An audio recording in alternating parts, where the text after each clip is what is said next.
We're live and no scores table intro. It's a miracle. He's Mike Niziolek. I'm Zach Osterman.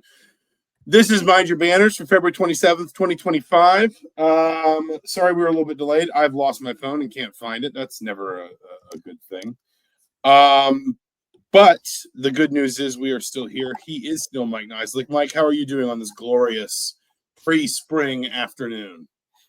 Oh, I'm great. I got a lot going on. I got to go to the West Coast tomorrow, but got the women's game tonight. Important women's game. Feels like both teams are playing for their tournament lives. Would you say West Coast, Best Coast? We'll see. I have not been to Seattle before. I actually never have either. Washington State is, I think I figured this out recently. Washington State, I think, is one of only 9 states I've not visited. So I thought you said you did Seattle for the tournament and Dayton from Dayton. Portland. Oh, that's Portland. Okay. There was a time when it looked like to get out of Portland, I was going to have to wake up at 5 a.m., rent a car, and drive to SeaTac Airport to get home. That would have been a lovely trip to Seattle. Because, yeah, I mean, I would have been able to cross off Washington State then. I think I would have earned my Washington. You remember those old fridge magnets? Yeah, Did your grandparents have those? No, yeah. All of them, yeah. And I would always be like, these don't fit together. These states are not the correct size. But anyway, we're not here to talk about travel concerns. We are here to talk about Indiana basketball.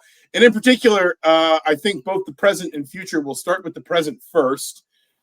Indiana has now won 3 of its last 4 games. The Hoosiers, I think everyone knows, are obviously beat Penn State on Wednesday night. Not the prettiest game on earth, but certainly one that Indiana just kind of needed to win and move on from. I think we're starting to see Indiana really creep back into NCAA tournament projections. I looked at Bracket Matrix this morning, and it had Indiana as the last 11th seed and in 71 of 115 possible brackets. So we're really starting to see Indiana kind of surge back into that portion of the conversation. I mean, I think it's fair to say, Mike, like they've still got a lot of work to do, as every bubble team does at this time of year. If you're on the bubble by its nature, you've got work to do. But they're firmly in that mix now. I don't think there's any way around that. Yeah, but I mean, they could get tripped up. With 3 games to play, a loss to Washington would probably be, worst case scenario. I mean, I think they could survive a loss to Oregon, but I think they could survive a loss to Washington if they beat Oregon. Yeah, but I mean, I think that's a tougher task based on just the timing of the games as well. It's an 8:30 game. They're going to have been on the West Coast for 5 days. It'll be interesting. And then obviously with the finale against Ohio State, I still think, I mean, if you want to avoid the first 4, you probably got to win at least 2 of the last 3 here. And then that would probably help them avoid the first day of the Big Ten tournament. So it'll be interesting to see if they can carry over the momentum, because obviously, they've won 3 of 4. The last 2 second halves, the second half against Purdue and Penn State, were probably some of the best basketball they've played this season, especially offensively. What they did moving the ball around yesterday was really impressive. The problem been kind of carry over, and now Malik Reneau's status is kind of up in the air, and that kind of puts a lot of pressure on Oumar Ballo. He played a lot of minutes yesterday, and so we'll see if they can kind of, like I said, keep this going, which is something that they haven't been able to do. We'll talk first about like results, and then talk about maybe what they need out of the West Coast trip. But I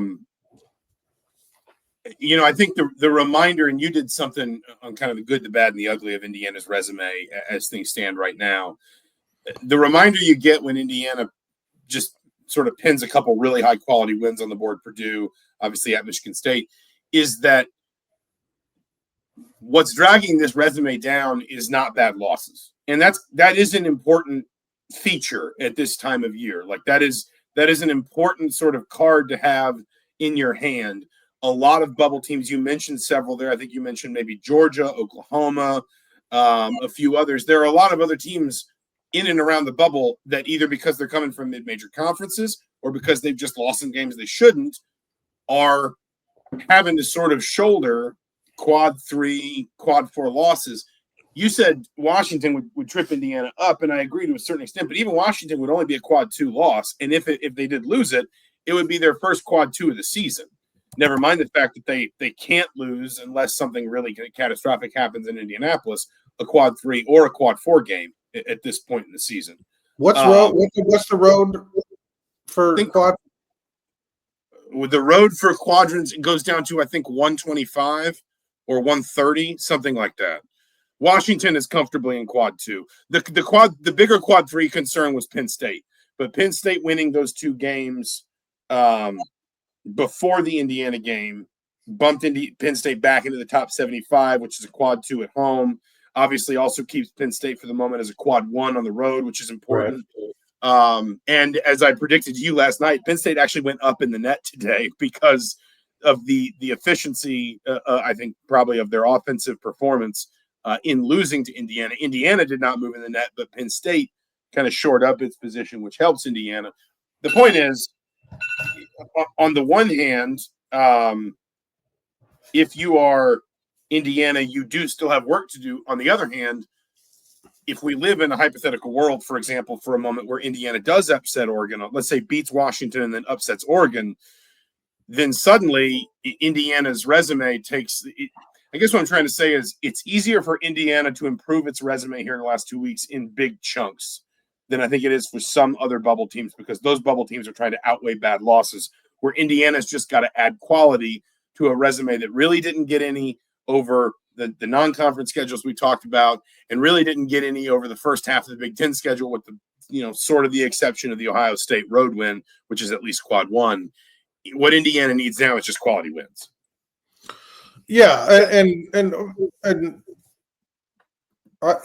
I just don't think they need to win 2 out of 3 to sort of be comfortable. To avoid the first 4. I don't even, and I think that would help them too to sort of make the Big Ten tournament meaningless, because I mean, you don't know your draw, you don't know. The 8-9, if they got the 8-9 matchup, and that might be a rematch with Oregon. I don't know, just to try to sort of solidify their status before the tournament probably would help this team out a bit. I think the only way Indiana is out of Dayton before it gets to Indianapolis, like for sure, is to go 3-0 down the stretch. Yeah. Personally, just because the Ohio State game, I don't think is going to be a quad 1. Like Ohio State held on against USC last night, so they bumped up to 33 from 35. They could get around 30. It's top 30 for a quad 1 win at home. It's top 75 for a quad 1 on the road. So the road win will hold up as a quad 1 road win for Indiana, which is important. 3 quad 1 road wins. Again, another thing that bubble teams don't tend to have a lot of is high quality road wins. Right now, Indiana's got 3 quad 1 wins away from home. That is very valuable when you're in Indiana's position. But the only real, I think it's likely at this point, the only quad 1 opportunity Indiana gets between now and the end of the regular season is Oregon at Oregon. And if Indiana beats Washington, it doesn't mean a ton. It's a quad 2. It's fine. If Indiana beats Oregon and loses to Ohio State, maybe that's the world where it's not terrible. But I think the other thing you'd like if you're Indiana, go back to the bracket matrix projections. Ohio State is right there as basically in these aggregations, the first team out of the field. I think the other thing you'd like if you're Indiana is to beat Ohio State so that you can claim, I understand this isn't necessarily an analytical data point the committee uses, but you can justifiably claim, here's a bubble team that we played twice and we beat twice. So, in addition to these other elements of our resume, you can be assured that we're a better team than them. I think Indiana's got to win all 3 of these to really feel like it's definitely out of Dayton, regardless of what happens in the Big Ten tournament. And then, it probably depends a little bit on who you're playing there, and maybe 1 extra win would really help you. But I think Indiana's going to be sweating the first 4 unless it goes 3-0 here down the stretch. That's my personal opinion. Do you want to talk? You posted Hooperazzi's question up there. What would have happened if Woodson had changed his lineup, or made similar changes kind of to these rotations and lineup? What are your thoughts on that? I mean, I think it's easy to say with hindsight. there are some elements that I think it's fair to point out, like, for example, not being quite so too big heavy. On the other hand, people who are, for example, people who are calling for, who in the last few weeks been calling for more Luke Goody and less Mackenzie Mbako, I would refer them back to the fact that at the beginning of the season, Goody kind of started off on a shooting slump. He eventually got out of it, but at the time he was in a shooting slump.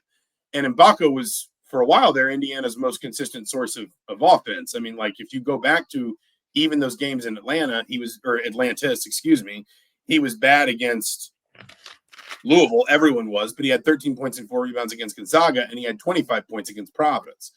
In addition to, I think, 17 points and 7 rebounds against South Carolina. Like, it's really easy to look at what's working now and say, well, what if it had worked then? But again, and I'm not criticizing Luke Goody at all. Shooters are allowed to go through slumps. But at the same time that we're talking about Mackenzie Mbako, sort of being one of the few sort of real lighthouses for this team's offense, was the same time of year when Luke Goody, I think, started 5 of 20 from behind the arc. So, it's kind of hard to say it should have been this or it should have been that.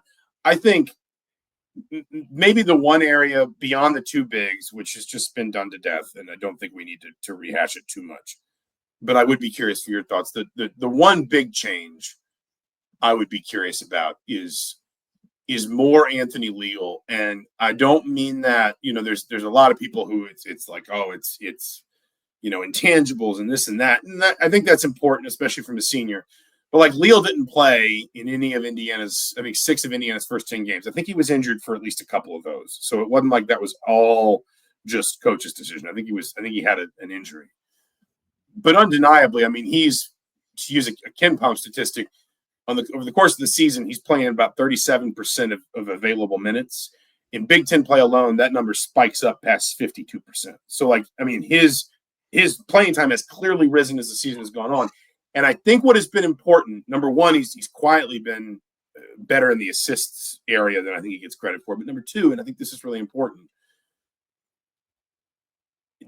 what he has done defensively has allowed Indiana to free up guards it needs to be more creative and impactful at the offensive end. Without, like Trey Galloway, for example, you think about how worn down he was by the end of last season because Indiana needed him to be its best offensive guard, but also its best defensive guard. When Leal is putting in this really hard defensive shift against a Braden Smith or an Ace Baldwin or what he did against Michigan State, or even in some of these recent losses, it frees up somebody like Miles Rice or Trey Galloway who finds their game on a given night to pour more of their energy and attention into their offense and not feel like they've got to be, an elite two-way player in the same way, if that makes any sense. And I think that's, if we're talking lineup changes, again, the two big stuff, at this point, I think is pretty well established. The other one for me is I just wonder if you couldn't have found a role this size for Anthony Leal earlier in the year, because I do think it has made a real difference here down the stretch.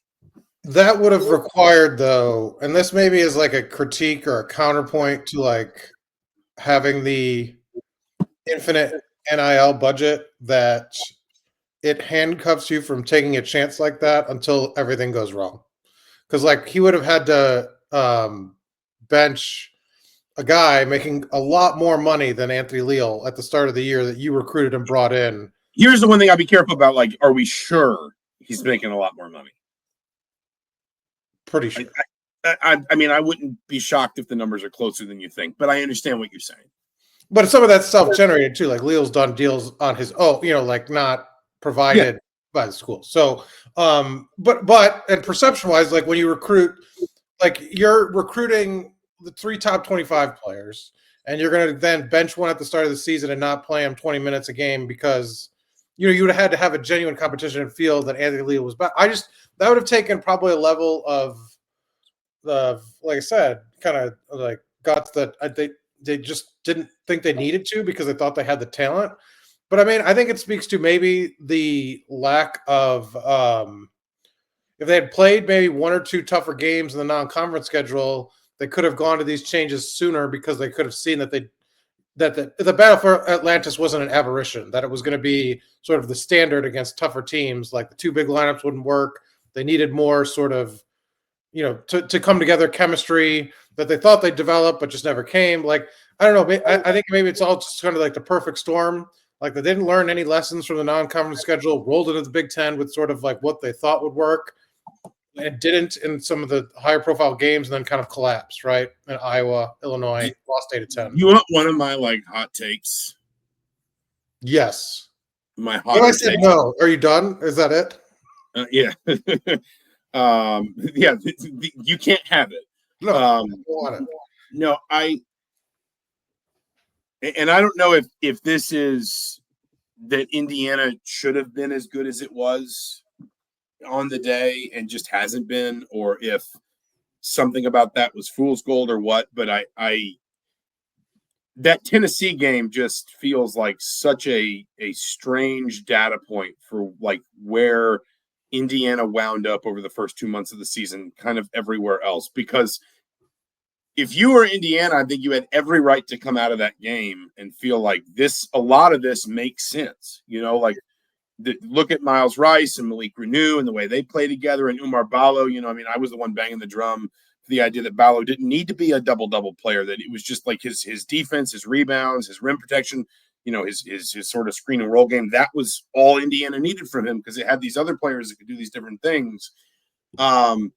And I'm not going to act like I thought Indiana was, going to win a national title just because they won an exhibition game at Tennessee. But I wonder if it almost reinforced some things Indiana believed about itself in the preseason that for whatever reason, and there could be a number of them, for whatever reason, just turned out not to be true. Because, Indiana gets down to Atlantis, and I think the most revealing thing Mike Woodson said over that whole week was after the Louisville game when he said, I thought we were where we needed to be defensively.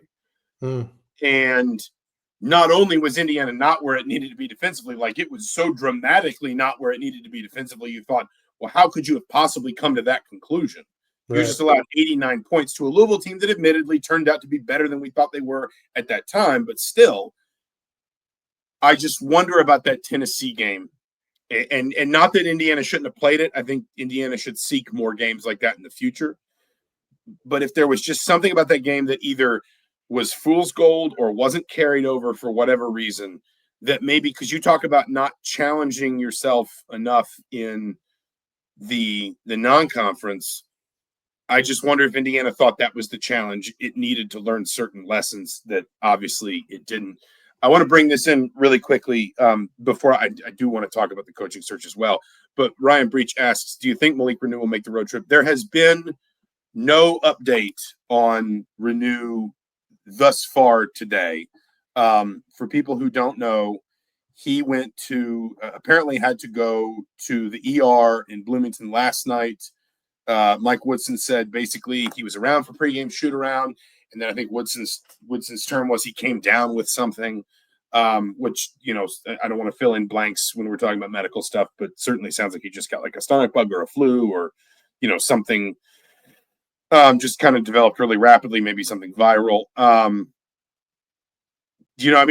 think it's touch and go, frankly, because if you're Indiana, you can always fly Reneau out later if you need to. I mean, like football programs do that when a football player has to be hospitalized overnight, on the road, they fly them back or drive them back. If maybe they can't fly, like a concussion type situation, that a staffer stays with them and then gets them home. I mean, you might, and I don't want to speculate too much. Again, there has not been an update on Reneau to this point, but you might need to consider something like that if there's a concern about putting somebody sick on an airplane with everybody else, because this would obviously be. And we've seen some teams really struggle with this year, Illinois being the prime example in the Big Ten. This would be pretty much the worst time, imaginable to come down with some team-wide illness. Yeah, I mean, that's not a hot take. That's a very true take. Oh, no, that was not a hot take. No. Okay. But Alex said not playing the what-if game. But what I thought was interesting is that in the last two press conferences, Mike Woodson sounded a bit more wistful in terms of made hints that I think he said, if we was asked about kind of recent success, and he said, if a ball bounces one or two other ways, we're probably not even having some of these conversations. He's gone to that and pointed out, especially, which I talked about kind of in the resume thing, that 5-game losing streak in particular, 4 of those games were lost by 10 or less points. I think he thinks about the what ifs, and he's thinking about the what ifs because that sort of defined the season. And he's put it on the rails, he has certainly ditched like a lot of his preconceived notions about like what this team should be rotations wise and things. I mean, like, it's 2 games in a row now that Indiana basically just played 6 players in the second half. I know, Carlisle and Hatton get on the floor in the second half against Penn State, whereas they don't at all against Purdue, but they play like a combined 4 minutes in the second half. Hatton played a minute and 10 seconds. Yeah. Yeah. I mean, like it is literally, right now in crunch time, 3 guards, Luke Goody, Umar Ballo, and a backup big. Yeah, I mean I did Mackenzie Mbako play? Mbako might have played a little. He played like 11 minutes in the second half. Yeah, so they got to. I guess they got to. Well, no, they still only played 6 because Reneau wasn't in the game. So instead of basically it was Mbako in the game in the 6-man rotation instead of Reneau. Woodson has always pared down his rotations as seasons have gone on. But I mean, this feels like a pronounced sort of. And this is what you talked about. You wrote about a little bit about it from one direction. I wrote about it from another last night. Like, this is just very clearly he's picked his guys. Like, he's just he's in and Hooperazzi. He's defined it too. I mean, he's made the delineation like he's just riding the guys that mostly have seniors and most experience. 4 of those guys are seniors: Leal, Galloway, Ballo, and Goody. 3 of them are 5-year seniors. Goody's not, right? Goody's just a regular. That's correct. Yeah. So 3 5th-year seniors, another senior. Then Rice. He's been around college basketball for 4 years? This is 4th year. This is his 4th year. So I mean, that's kind of where he's drawn the line. And you mentioned Tucker, and I think that's sort of to protect him a little bit. The idea that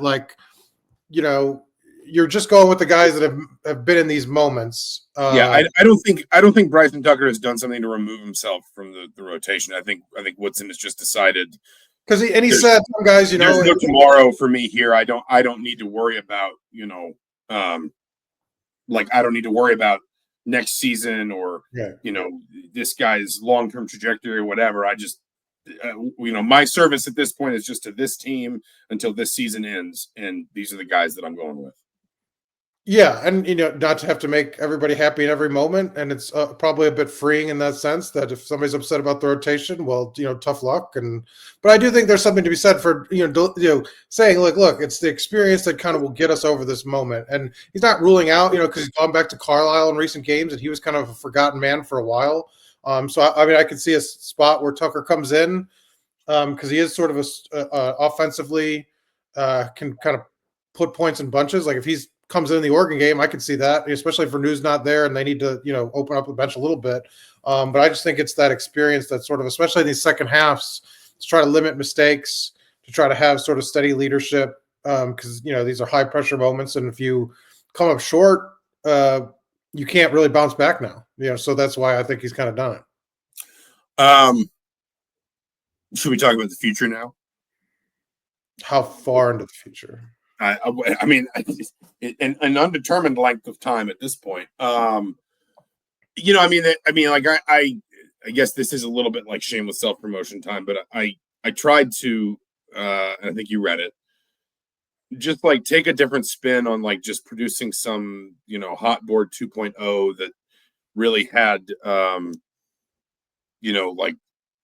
no particular updates, because I don't think there are a ton of updates. I do believe the most I can provide here on my end, and chime in if you've got more, is basically I do believe Indiana's probably at the point now with turnkey involved where third parties are making contact with other third parties to feel out certain things. Would someone be interested? If they would, on what terms? What would the non-negotiables be, and so forth.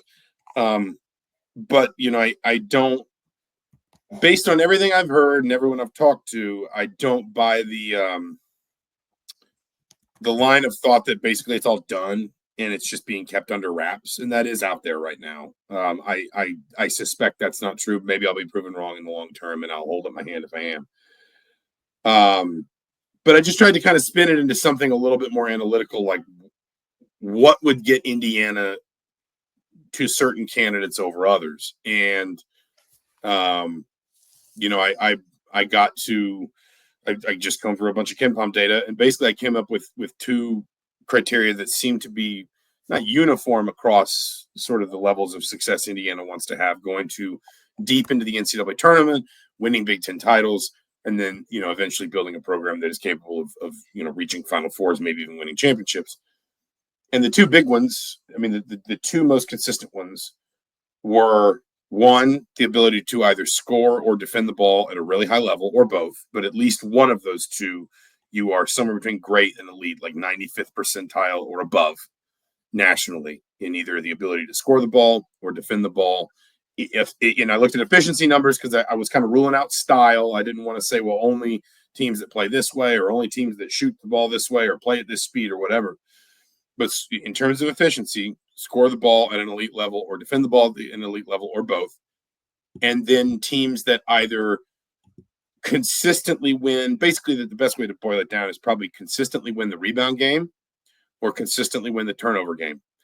Because teams that are doing one or both of those things, whether it's through a bunch of offensive rebounds, whether it's through elite defensive rebounding, whether it's through producing a bunch of turnovers, whether it's through not committing any turnovers, teams that do that control the number of possessions in a game, and therefore the tempo of a game and the opportunities in a game. And that's what led to me to, I wound up kind of sticking 5 names in there that seemed at least realistic. And we could talk about those if you want, but it was just kind of an attempt to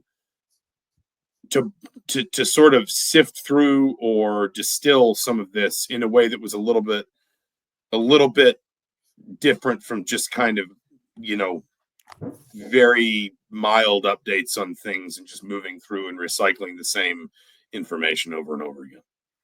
Well, you want to talk about who was the guy that stood out most, or who maybe you were surprised to find on that list? What was your sort of ultimate takeaways about the 5? You generated 5 names. What was this? I don't know. Taking whatever direction you want, like the surprise or most. It was funny as how much of the Big 12 was represented in the 5 names. It was TJ Otzelberger at Iowa State, Scott Drew at Baylor, Tommy Lloyd at Arizona, Mick Cronin at UCLA, and Will Wade at McNeese. And I tried to obviously push aside coaches that would seem unlikely. Maybe Indiana has a home run hire in its back pocket, but like John Shire fits those criteria, but obviously he's not leaving Duke. Mark Few, I think, fits a lot of those, but it seems unlikely you're going to get a 62-year-old Mark Few out of Gonzaga at this point.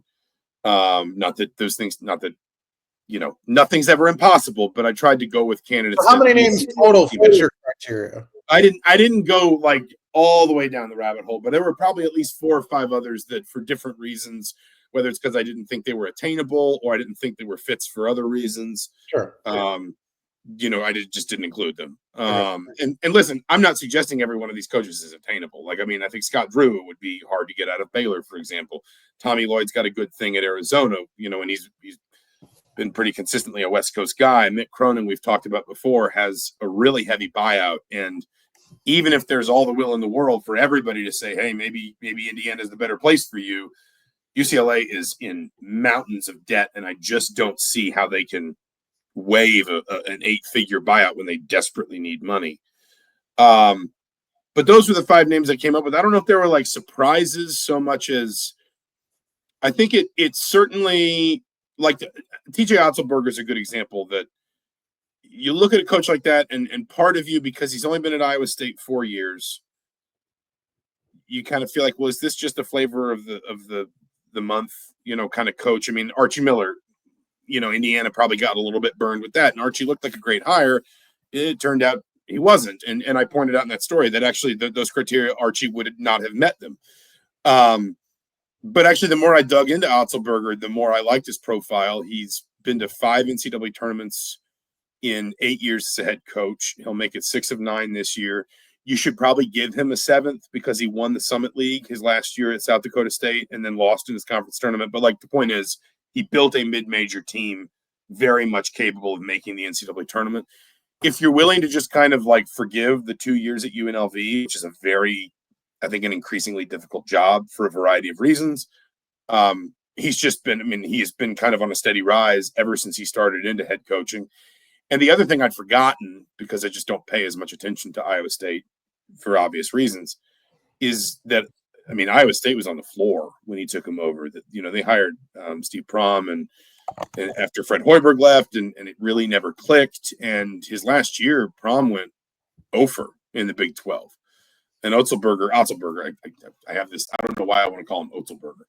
Otzelberger took over an Iowa State program that had gone 0-18 in the Big 12 the previous year and hadn't had a winning record in conference play in 4 years. And he immediately, I mean, they weren't great, but he immediately got them into the tournament as an 11 seed. They made the Sweet 16. The next year they were a 6 and they got bounced in the first round. And then last year they were a 2 and they got to the Sweet 16 again. So, I mean, that was definitely one that I just kind of looked at and I don't know that I didn't necessarily have him on the list before. I know he was in, my initial hot board, but it definitely changed my opinion of him, basically. Well, so everybody should read it. It's long, too, lengthy. It's got some depth to it. Well, yeah, just set aside a few minutes. Huberazzi says the coaching pool is shallow, and I maybe I don't know if this is the best place to finish with this or not, but I don't know that I agree with that. I think it's diverse. First of all, I was actually looking for the Ohio State or the Iowa State Oklahoma State game the other night, and I realized it was being broadcast exclusively on ESPN Plus, which is a reminder that the money in college athletics is maybe going to dictate Indiana's ambitions in this hire more than it has in the past. The other thing I would say is I just think it's more, to me, like there's not an obvious slam dunk, grand slam, whatever, you know, Hail Mary, fill in, whatever. If we can assume Brad Stevens is out, there's not like a coach out there that's just like Nick Saban to Alabama from the Miami job would be the, you know, kind of the football example.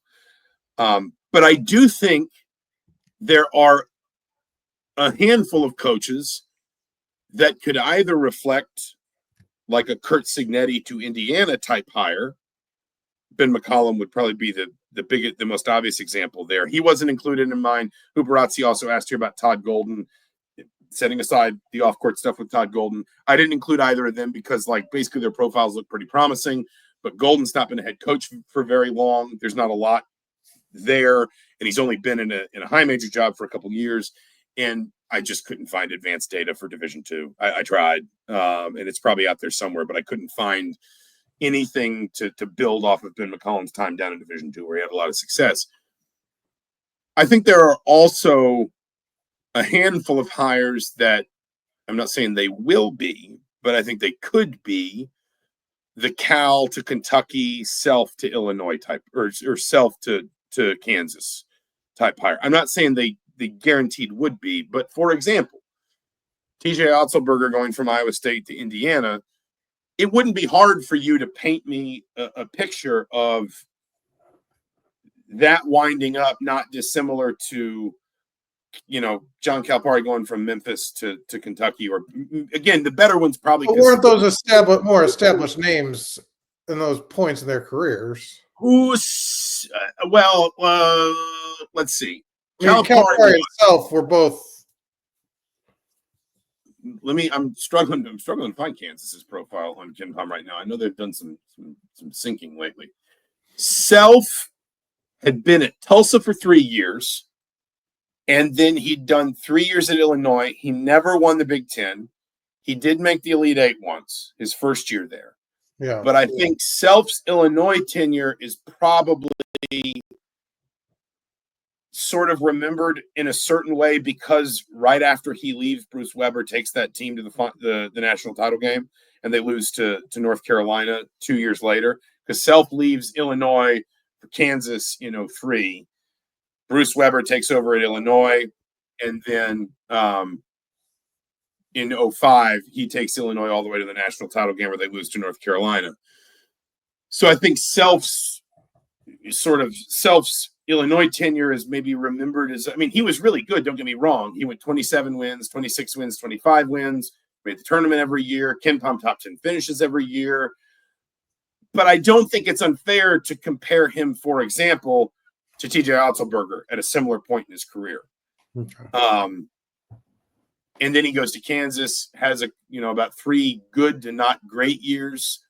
And then he has the run where he goes Elite 8, national title, Sweet 16, round of 2, Elite 8, and really starts on that run of like they win the Big 12 every year, and they're just kind of like basically as consistent as any program in the country. I think there are more hires that you could convince me would be on that trajectory if Indiana made them. So what I'm trying to say is basically, like I saw someone describe the NFL draft recently as a meat and potatoes draft, that it's not very deep at the top, or it's not studded with stars at the top this year. But a lot of league executives feel like it's very deep. That's kind of how I feel about this coaching pool, that there aren't a lot of guys where it's like, oh my God, Indiana just, shook up the whole sport overnight. But there are a lot of guys that you could convince me would do a good to great job here, basically. Yeah, no, I get that. And I mean, like you said, I mean, Indiana probably has the money to maybe make a splashy hire like that, but I mean, will that be what Scott Dolson sort of tries to do? And I think that's kind of the key question. Does he try to get a Spaghetti type, or does he go a different direction? It'll be interesting to see kind of for basketball when you have a much stronger program to start with. How does that change your coaching search? The thing I would say, the top names of the sport would never have considered Indiana football. That's fair. And so, like with Indiana basketball, you're starting at a much different spot, and so that's sort of, I think, the interesting part of it. Like maybe somebody comes out of the woodwork that you don't think, and then is like, I'd be interested, right? And then that changes the trajectory of the search. You never know. Well, and I feel like I'm doing a lot of talking, forgive me. But that is kind of the one other thing I wanted to bring up, which is the impact of revenue sharing. Because I made that Iowa State, Oklahoma State, ESPN Plus comment, sort of tongue in cheek, but sort of not. Like the thing people have to remember is, for a long time, the money was going up everywhere. And every time one of the power conferences needed to re-up its TV deal, it would just go to a network and say, put 10% on whatever the last conference got. That's essentially the negotiating point. We'll sign something close to that. Boom, boom, boom. Everybody was just making more money and more money. Where we've gotten to now is we're kind of starting to scrape the bottom of the revenue barrel on the TV side because of cord cutting and other issues. So what we're having to do more is take money from some people to give to others. And that's how basically the Pac-12 died, right? Like that's essentially what killed an entire power conference that had been around for 75 years or whatever. I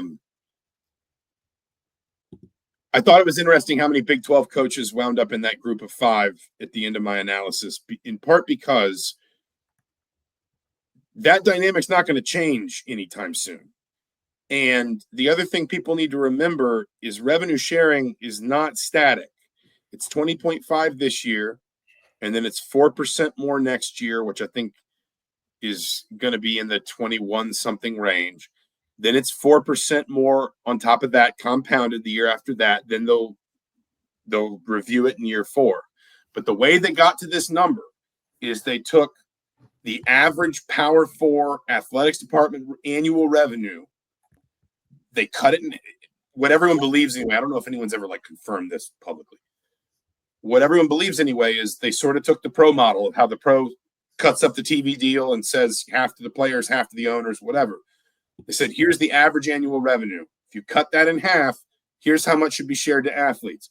But then they pointed out, and I don't think unfairly, this is what the average of what these departments are already spending on scholarships. So we're going to subtract that. And that's how they got to the 20.5 number. The thing is, the average revenue for a Power 4 athletics department is probably going to keep going up. But it's going to keep going up for some at the expense of others. And what that means is the Big Ten and the SEC basically are going to make revenue sharing more expensive for everyone else because they're going to keep making more money at a faster rate than everybody else around. If you are in a Big 12 job or an ACC job, or certainly outside the Power 4 altogether, I think there is a part of you that looks at the next 3 years and says, well, my school can give me a competitive number in basketball, no problem. But what about the next 5 years? What about 8 years from now when that number, because I suspect if revenue sharing stays in the structure that we are sort of expecting to be implemented with the House settlement, we'll probably keep using a relatively pro model to calculate this quote unquote cap. So 8 years from now, what if that number is 32 or 33 or 35 million? And the Big Ten schools can fulfill it all, but I'm not sure my conference's athletics departments can, because we're not going to be making as much playoff money and we're not going to be making as much TV money. And by the way, the Big Ten and the SEC are very clearly starting to pull at the strings of things like the NCAA tournament and the college football playoff structure. And I just wonder if there aren't some coaches that are looking at Indiana and saying, that's a place that will support a winner. That's a place that's going to give more to basketball than almost anybody else. That's also a place that is probably going to be in a better financial position 7, 8, 9, 10 years from now than just about anywhere else for men's basketball outside the Big Ten and the SEC, which essentially means what? Indiana, Purdue, Kentucky, maybe a small handful of other schools, but a lot of schools are going to dump the lion's share in football. I just wonder if there's some schools that are looking at Indiana now with revenue sharing coming in, and it's not just the number they would get day one, though I think that will be robust. My understanding is Indiana is planning to essentially commit about double the Big Ten league average in terms of like overall rev share to basketball. They're going to see what that is, and they're going to double it, and that's going to be their starting point. But I think it's also maybe informing the way people are thinking, okay, but I want to do this for the next 15 years. Where is the job I'm in now going to be 7 years down the line compared to what Indiana might be in 7 years? Mark says the Indiana basketball comparison to the Premier League is Everton. I promise you, none of you are that miserable. I promise you, none of you are that despondent and broken. The best comparison, honestly, until Liverpool started winning under Jurgen Klopp, was genuinely Liverpool. Now it might be Manchester United. Anyway, I mean, forgive me, I did a lot of talking at you there about rev share, but I do think that is important because that is kind of the long game of this that I suspect some coaches, and probably more than that, some agents are going to be looking at and saying, hey, listen, this may not mean a lot to you now, but 3 to 5 years down the line, it's going to start feeling like a real separation, I think. Well, I think that's what the talk's been. I mean, particularly, maybe it's been accelerated for football in terms of you're either in the Big Ten, the SEC, or you're not. And basically, it's, you're saying people, you're basically irrelevant if you're outside of it, that you want to be sort of in that framework because the money there, that's what, and that the talent's going to follow the money. And so, I think it's not only easier for revenue sharing, but I mean, the changing landscape of NIL, I think when you're at a school for basketball in particular, where the fair market value for basketball players is going to be higher than, pretty much anywhere else. And so, I mean, it all helps, right? It all adds up to more dollars that you can get to players to solidify, the best roster or one of the best rosters in the country. In the short term and long term. I mean, you're set up for success here. And that's kind of what we talked about. We wrote that previous long story about the job that, financially speaking, you're probably not going to find a better opportunity out there, especially, this cycle, for sure. But just in general, there's only, 2, 3, 4 jobs that's I think in basketball specifically, because football obviously a different story, but basketball that stacks up to Indiana or would be better than Indiana, the foundation that they've laid.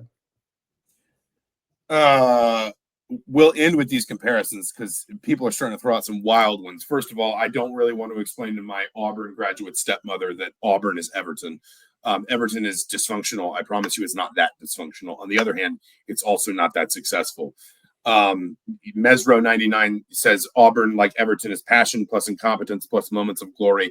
I would like to know what moments of glory Everton has experienced having not won a trophy in the last 30 years. If you want my comparison, and you can throw this across this blanket across. I mean, like people have said, like, what college football program, for example, is Indiana? And I've always said it's a bit of a cross between like Tennessee and Texas, where there are some obvious advantages. There's some infrastructure there that's never going to go away. There's fashion. There is a passionate fan base, a passionate fan base, a passionate fascism in there that will always support, sort of the ambitions of the program and of the sport within the school. But there's also at times maybe a presumed level of almost like expectation that I think if you wanted the Manchester United comparison to be is apt now, is I think for, Manchester United were maybe the biggest club in world football in the 90s and 2000s. And that there has been for a while now, and maybe Manchester United is just starting to come out of it. And I certainly don't think this applies to Indiana anymore, but I think it might have at one time almost this sort of assumption that there was a birthright to success, that it was just going to come eventually, and that you just had to kind of keep waiting, be patient, and get ready to let the good times roll. I think what Indiana, and this is, I think, to his credit, what Scott Dolson has, sort of really tried to take into this search is kind of a steadfast belief in the idea that Indiana has to make its own success here, that there is no birthright to success, but that when Indiana has it, and this is why it's true of Manchester United as well, and this is why I make this the United comparison, or the Liverpool comparison pre-Klopp, when Liverpool had spent a lot of time not winning the Premier League, not consistently in the Champions League, etc. Once you start to have that success, the ceiling at a place like this is much higher than most places. If you can harness that, the passion, the expectation, the ambition, the resources, everything, and start winning at a certain level, what the fan base will do for you, what your home court will do for you, what your position in the Big Ten will do for you, all of those things, the ceiling here becomes a lot higher than it is most places. And I think that's the appeal of the job. And I will salute Mesro99, who says he is old enough to remember Everton's Dogs of War under Howard Kendall in 1985. Mike, I know you watched those teams. I can literally add nothing to any of this. You've got a Gary Lineker scarf. I know you do. I know you do. Zero. I know that you've got a miniature Dixie Dean statue on that. None of these words mean anything to me. No, trust me. You do. The People's Club, born not manufactured. We'll leave it there. I think that's more than enough for today. He's Mike Niziolek. I'm Zach Osterman. Mike will be making the trip out west. Send him all your best West Coast beer recommendations.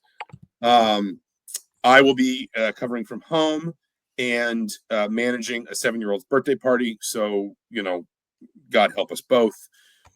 But until we speak again, Mike, thank you for joining us. Thank you all for joining us. This has been Mind Your Banners for February 27th, 2025.